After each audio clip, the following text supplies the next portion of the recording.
Hello नमस्कार, welcome to अर्थनीती. UPSC MPSC करणाऱ्या विद्यार्थ्यांचा एक कॉमन प्रॉब्लेम आहे, तो म्हणजेच टाईम मॅनेजमेंट होत नाही.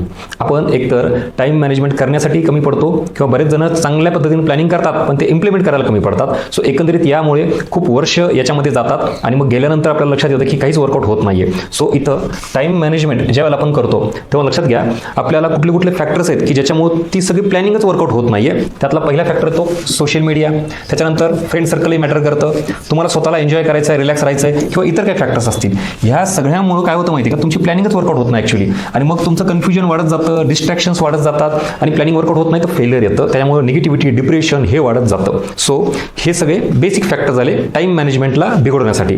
पण पुढचा महत्त्वाचा पॉईंट येतो, हे सगळं करण्यासाठी तुम्ही स्वतः तयार आहात.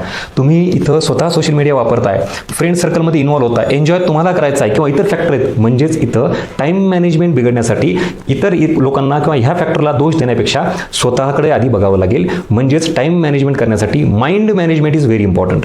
स्वतःला कंट्रोल केलं, विचारांना कंट्रोल केलं, माइंडला कंट्रोल केलं की ऑटोमॅटिक काय होईल, टाईम कंट्रोलमध्ये येईल. सो इथं लक्षात घ्या ह्या दोन गोष्टी आहेत.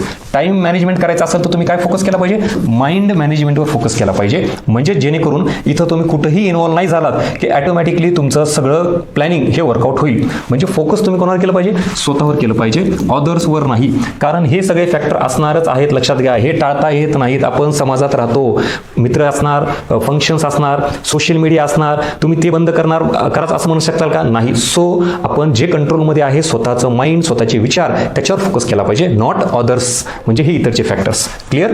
मग टाईम मॅनेजमेंटपेक्षा काय महत्त्वाचं आहे, माइंड मॅनेजमेंट. या इकडं आता ज्या वेळेला आपण स्वतः माइंड मॅनेजमेंट ज्यावेळेला कंट्रोल करायचं, म्हणजे काय करायचं, प्रायोरिटी सेट करायची, विजन क्लिअर असलं पाहिजे, मला काय करायचं आहे आणि काय नाही करायचं आहे. त्याच्यामुळे बरोबर तुमची ॲक्शन कंट्रोलमध्ये येते.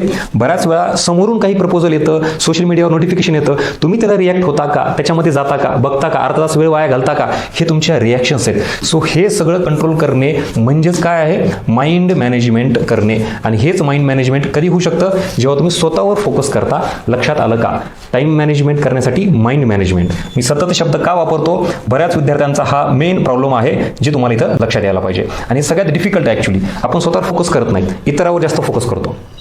हे सगळं जर केलं तर तुमची इफिशियन्सी वाढते, प्रोडक्टिव्हिटी वाढते, तुम्हाला जास्त टाईम अवेलेबल असतो तुमच्या स्वतःसाठी काम करायला, प्रेशर, निगेटिव्हिटी कमी होते आणि एकंदरीतच क्लॅरिटी येते, कॉन्फिडन्स वाढतो. म्हणून तुमचा स्वतःवर फोकस करा, माइंड कंट्रोल करा, ऑटोमॅटिकली टाईम कंट्रोलमध्ये येईल आणि रिझल्ट येईल. Thank you so much.